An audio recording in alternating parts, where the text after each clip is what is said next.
best principal I ever had by far was someone named Kelly Wilkins, and she was incredible. I think about her leadership, and if I could actually do 1/10 of a job in my work that she did, I would consider myself successful. And one of the things that she was so good at was helping you understand and really embrace that you were a bigger part of the entire school picture. And I'll give you an example. There was one time where she brought me in at the end of the year and she said, "We have this much money to spend towards technology. How would you suggest that we spend it?" And my role was the ed tech lead in the school, but I also taught math and other middle school classes. And I looked at her, I said, "Well, that's not my job." And she looked right back at me and she said, "Well, that's why we brought you here." And I always felt that was something admin would do, but she would bring people in who had different expertise in different areas. And she would actually not just consult them, but she would really actively act on their feedback. And so it gave me ownership over the entirety of the school, that the decisions I made in those conversations, the things that I would suggest, would impact the teacher across the hallway. And that was really, really meaningful to me because it made me go seek out the input from other teachers, from other staff members on what they would need of their classrooms. And instead of just saying, "Well, that's not my problem, someone else made this decision," I knew that as a teacher, I had that impact. And so that was really important to me, because when people see that they are part of something bigger than themselves, even their own classrooms, that's where you get true ownership. And that's when things really start to come together. And the reason I talk about this is because of this amazing conversation I had with Stephen Weber. He is currently the vice president of Arkansas ASCD, and I'll actually be speaking there in June of 2024. So if you're from Arkansas, I would love to hear from you, and I hope that you're going to be there. So just say hi in the comments on YouTube. I'd love to hear from you. But he's also an assistant principal who is someone who was also an assistant superintendent and went back to school to serve in this role. And he had so many great insights about buy-ins versus collective commitments. And the first thing I thought about when he shared that was Kelly, because that ownership over the school, seeing that you were part of something bigger, was something she was really good at. And Stephen gives so many great examples amongst the other ideas. One of the things we also talk about is, what does he hope that I achieve when I'm actually there as a keynote and doing my sessions? Because I think that's a really kind of interesting conversation. It's something I try to ask the people I work with all the time, because I want them to see me as bringing something better for their organization than just doing a talk. That's something that's really important to me. You're going to love this conversation. Stephen has so many great insights. If you missed the other conversation, the 3 questions, I encourage you to watch that. You had some really great stories, but I just want to thank you for your time. Welcome back to another episode of the Innovator's Mindset podcast.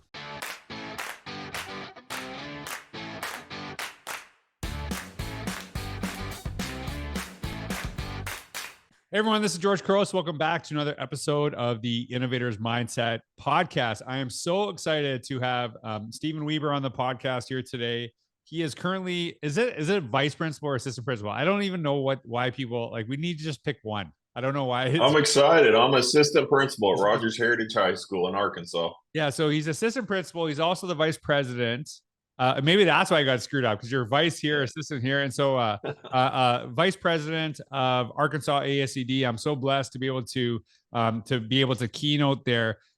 Stephen and I just did a 3 questions podcast. If you have a chance, I highly recommend you listen to it. It was incredible. A lot of stuff that and maybe I say it's incredible because I believe everything you said. So maybe people that don't agree with me will hate it. So who knows what's going to happen there. But Stephen's actually worked in different states. He's got different perspectives from different roles. And so I'm really excited to talk to you today. If you can just tell everyone who you are, what you do today, and how you got there, it's a great place to start. Thank you so much for the conversation today. My name's Stephen Weber, as you said, and I'm an assistant principal with Rogers Heritage High School. Prior to that, I served as assistant superintendent with Fayetteville Public Schools, executive director for curriculum instruction with Chapel Hill Carborough City Schools in North Carolina. And I've also served in multiple jobs throughout the United States, and basically 2 states, North Carolina and Arkansas. But I've been a classroom teacher, assistant principal. I've worked in two state departments, Arkansas and North Carolina state departments of education as a social studies curriculum coordinator. So really focused on teacher leadership, focused on curriculum development, and focused on supporting student understanding. K-12 curriculum leadership has been a big focus of the last 25 years of my career. And I just love teaching and learning. Started my career, graduated in Arkansas from high school and from two universities. Got my doctorate degree in North Carolina at East Carolina University. And now my wife and family and I are back in Arkansas been back here for about 8 years. So we came back home after 12 years in North Carolina. Yeah, it's funny because you actually brought up that and this is 2018, and 5 years ago, but COVID in the middle feels like 50 years ago. So I was like, was I there? I don't remember this. And I actually looked, and there's so many people that were reached out to me after the conference. They were so wonderful to me. I actually absolutely love going there. This is going to sound really bad, but Arkansas, like, I love potato chips, and they have the best varieties of potato chips everywhere. That's like one of the things I remember about Arkansas. I don't know why I said that. Like, every gas station, I'm like, I've never heard of these chips. I'm like that'd be like my part-time job for me if I could. It'd probably get me in trouble, but I love this. So one of the things that you said that I found really fascinating, and I would just love to know your perspective, is you were an assistant superintendent, and now you're back at a school as an assistant principal. And so I'm like really curious about when you were assistant superintendent and now going back, like what changed? Like, because I know you did that role before, went to central office, came back to school. Like, how do you see things differently because of that experience? So like, how did that work? Because that's like, that's a lot of change, for somebody, and it's a unique perspective, and it's pretty rare, to be honest with you. It certainly supports me in my new role as assistant principal. But one thing I laugh about, and I feel sorry for people who used to work in an assistant principal role under me, is I'd send out 3 emails sometimes, not daily, but sometimes I'd send out 3 emails. And by 4 o'clock, I'd think, why is nobody answering my email? Maybe it's because they're in the classrooms, they're instructional leaders, and they're in the classrooms and just ignoring their email. But now I don't get to check my email sometimes till 5 or 6 o'clock in the afternoon. So if somebody in the central office has emailed me 3 times, it's just that busy.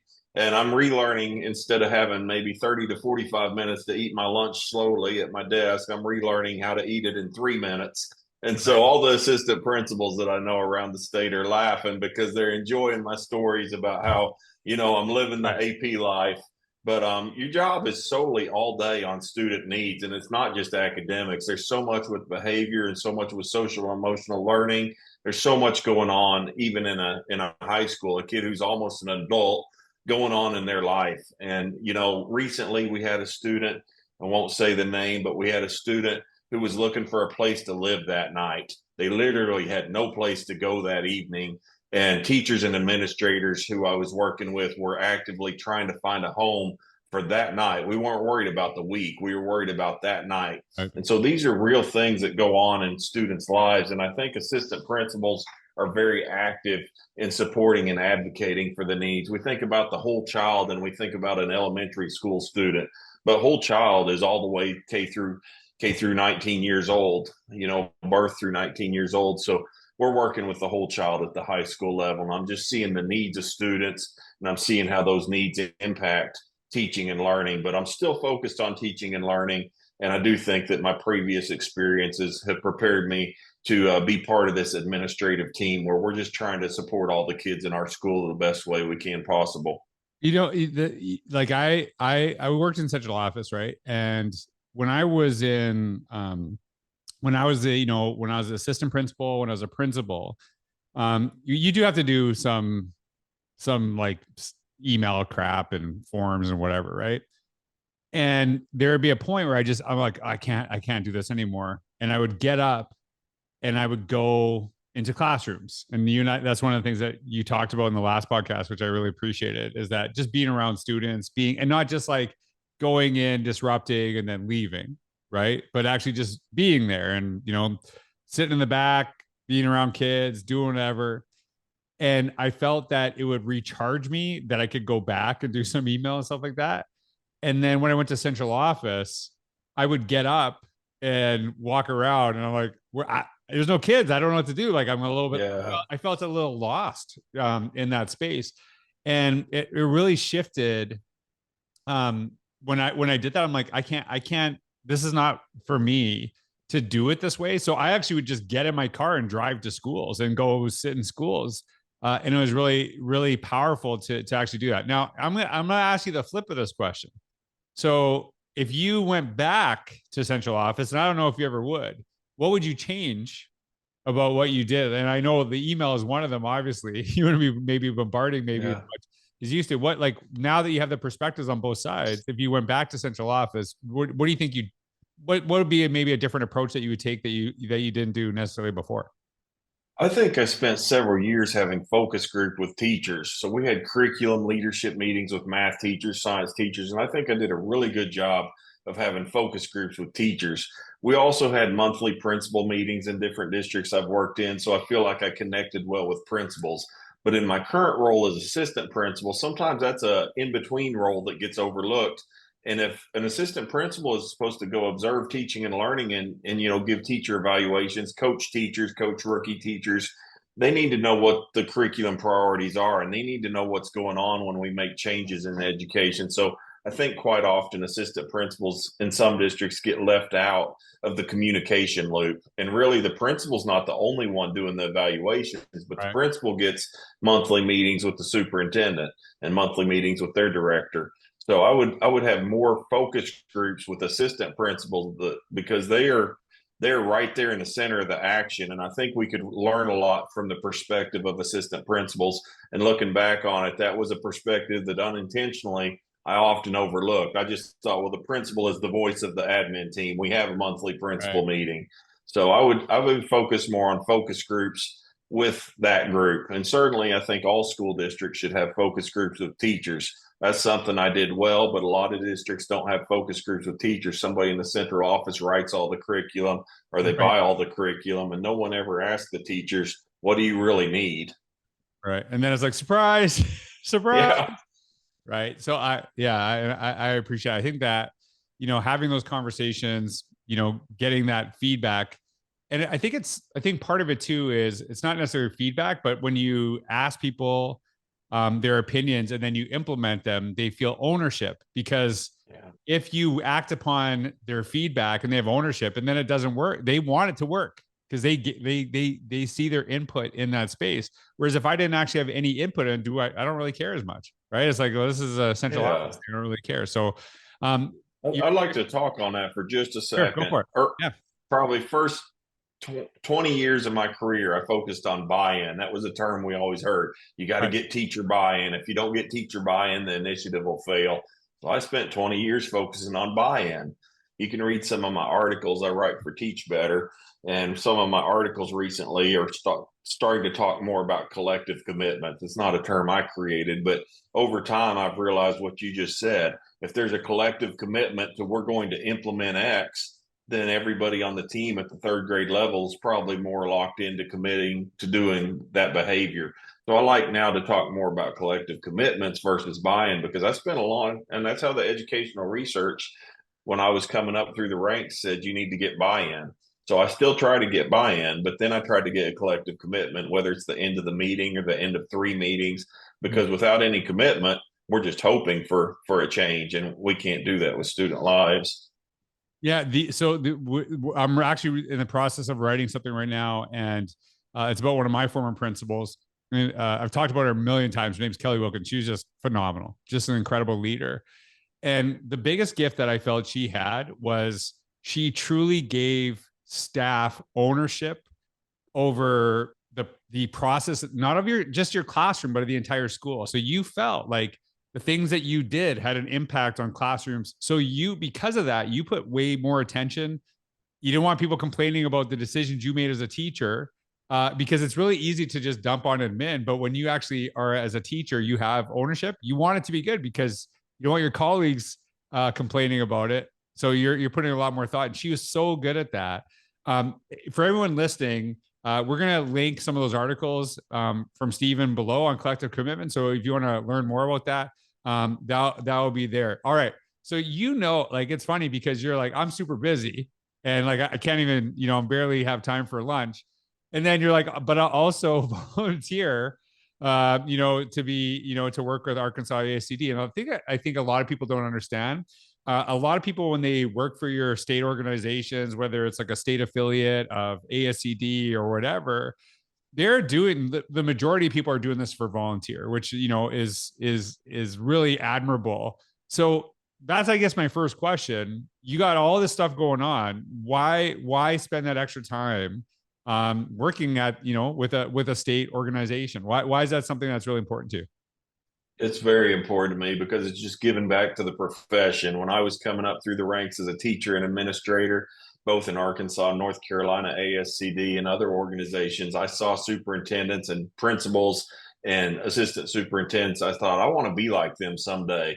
Yeah. And they were leading. And when I'd go to the conferences, they'd reach out and they'd invest in me and they'd follow up after the conference and they'd coach me or let me come shadow them. If I was in grad school, I'd come shadow an assistant superintendent.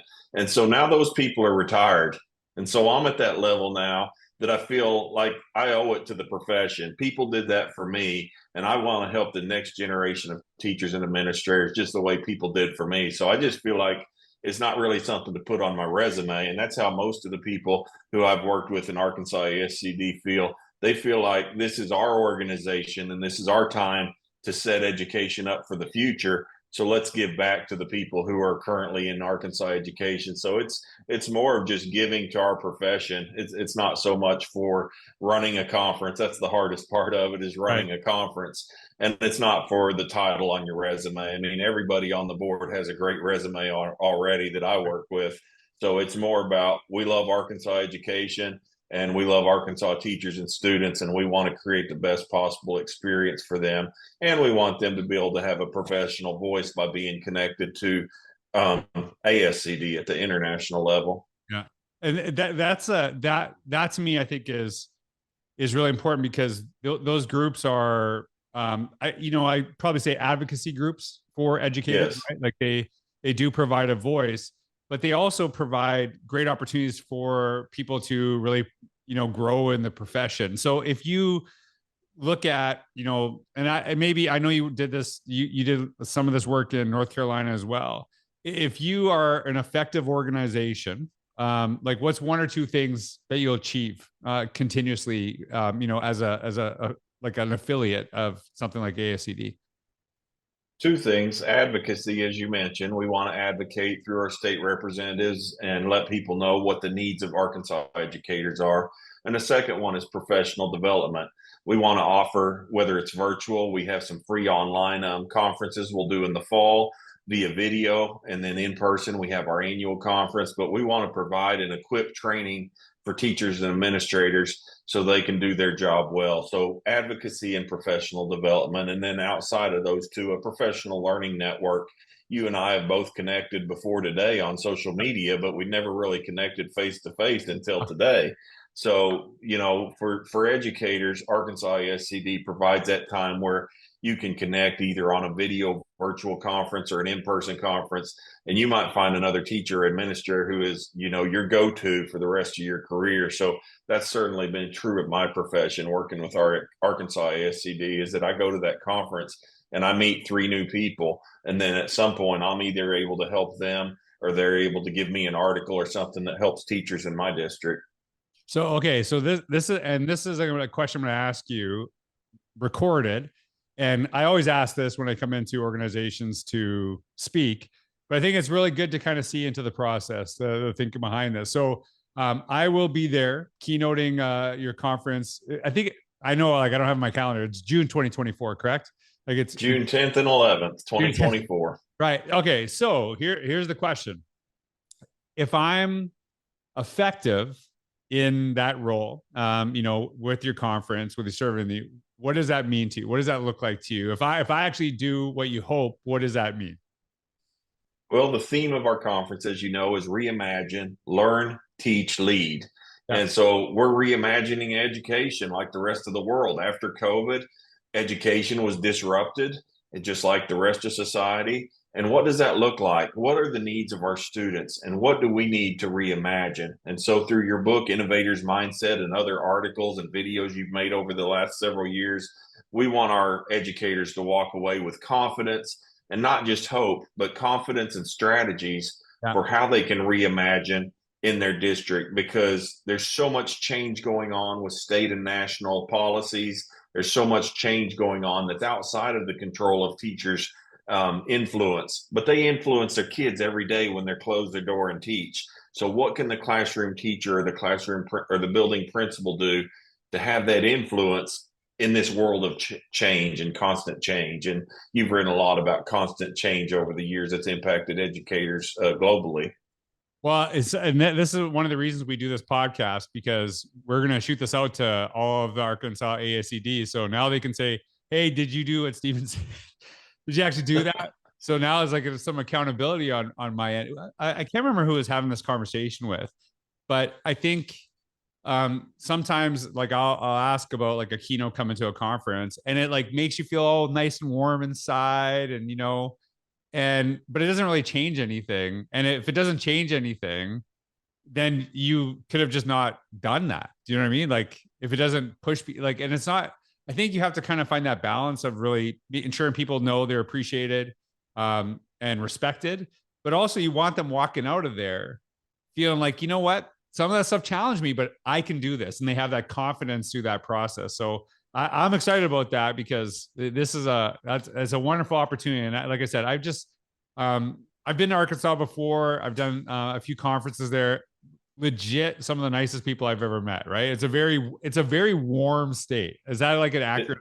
And I know you're in North Carolina. North Carolina is the same way too, right? It's just some of the nicest people. So, all right, I got to ask you this question. I want to talk a little bit. You're not just giving a keynote. I mean, yeah. I think everybody knows we're promoting you as our only keynote speaker. Yeah. But I think they don't know that you're doing a follow-up session where you can unpack those change leadership, or how to impact your classroom. Just briefly, do you want to talk a little bit about what that looks like, so people don't think, well, he's coming in for an hour and then he's flying out? Yeah, and you and I talked about this ahead of time, right? Because that's something that's really important to me, because a lot of times it's like, hey, here's this idea, and like, see ya. And then people are like, well, that works in theory, but now what? And the thing that I've done forever is really, you give information, you give some ideas, you hopefully people feel inspired, but then you have that time to kind of do the back and forth and some of that push and pull. And one of the things, and you'll hear me say this, and I'm not a scripted guy, but I know I'll say this. I'll ask people after, like, hey, what are your questions? What are your ideas? And what do you want to challenge me on? And I always say this, and people kind of laugh. I'm like, you can challenge me. I want you to challenge me. Here's where you can't challenge me. Don't challenge me in the parking lot at the end of the day with your friends when I'm not there. Don't be that person. Like, do it in the room, because I actually see my role as someone who's just sharing ideas, but I'm a learner too. And a lot of times, a lot of stuff that I've talked about over the years has changed because of people saying, like, I don't necessarily agree with this. And I'll like, tell me why. And then I'll be like, I never thought of that perspective. And then it changes, because you're really trying to understand the people in front of you. And we talk about personalizing learning for teachers with students.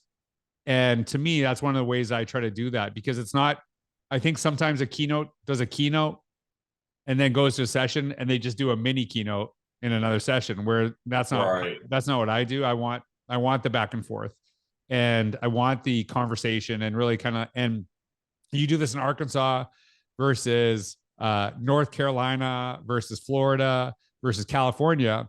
The questions are always different. There's some similarities for sure, but there's a lot of like, hey, this is what we need. And even if you go from like one school district to another in Arkansas, it will be different questions. So it is really important to me to address what the people in front of me want to learn about, and what they're passionate about, what they're excited about, what their struggles are, because it is different. So that's one of the things that, and I'm curious what you think of that. I don't know if that's something that you're used to seeing in that role, or if that's something that, hopefully more and more people do.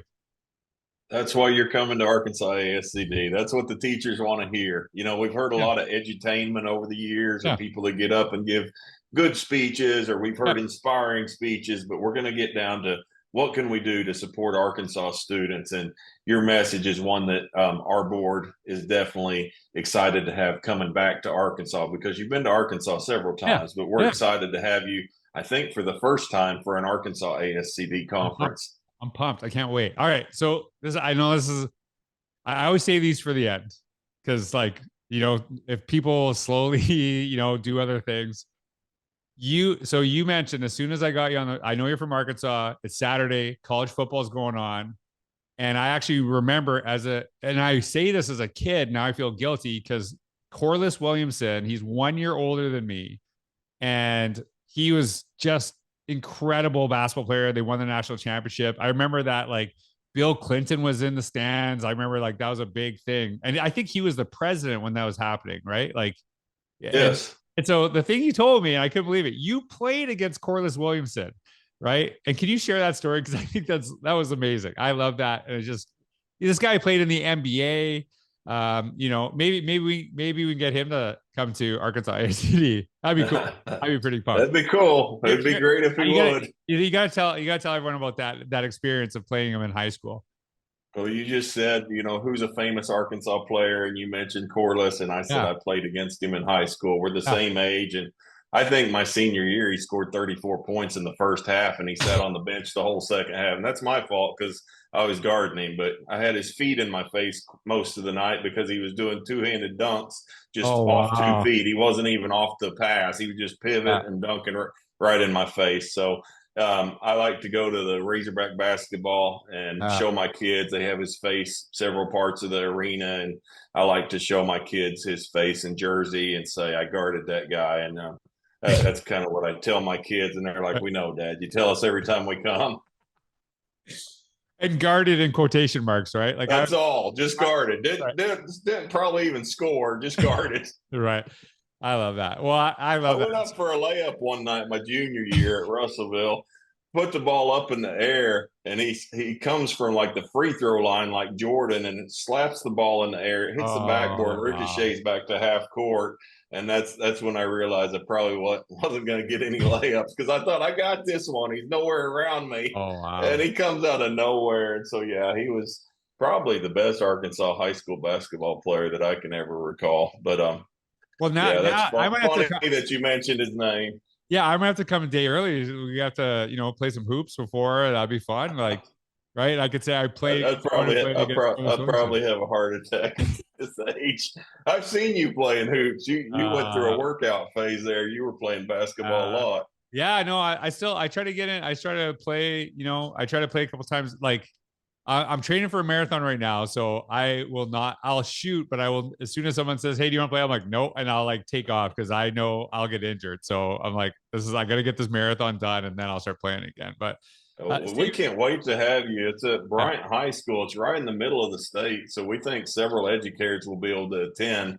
The last few years we've been in the northwest part of the state, but we're going back to Central Arkansas, and we just think that having somebody with your caliber and having this topic, it's a timely topic, and we think that we're just going to attract a really big crowd. So Arkansas ESCD has been around for several years as an organization, and I think having you coming in 2024, June of 2024, is just going to be a real big opportunity for our educators to connect and learn together. I love it. Hey, and anyone who's listening, if you're actually from Arkansas, tell us in the comments on YouTube. I'd love to hear from you before you even come out there. And I encourage you, share what you hope from that day. I encourage you. I'd love to hear from you. So this is one of the reasons we did the podcast. It's a great way to get to know each other, kind of set the vision for the day, but also learn about you. And so I'm going to be honest with you, I'm more pumped now than I was before we got on the podcast. So I think they want an autographed book. That's what the teachers in Arkansas are saying, is they're bringing their books that they've already bought from 5 years ago. I think that's what they want. That's amazing. Okay. All right. Serious. You're embarrassing me. All right. So Stephen, thank you so much for being on the podcast. Everyone, thank you so much for listening. I hope you have a wonderful day. Stephen, we can get back to football now, right? So I love it. Thank you. Have a wonderful day, everybody.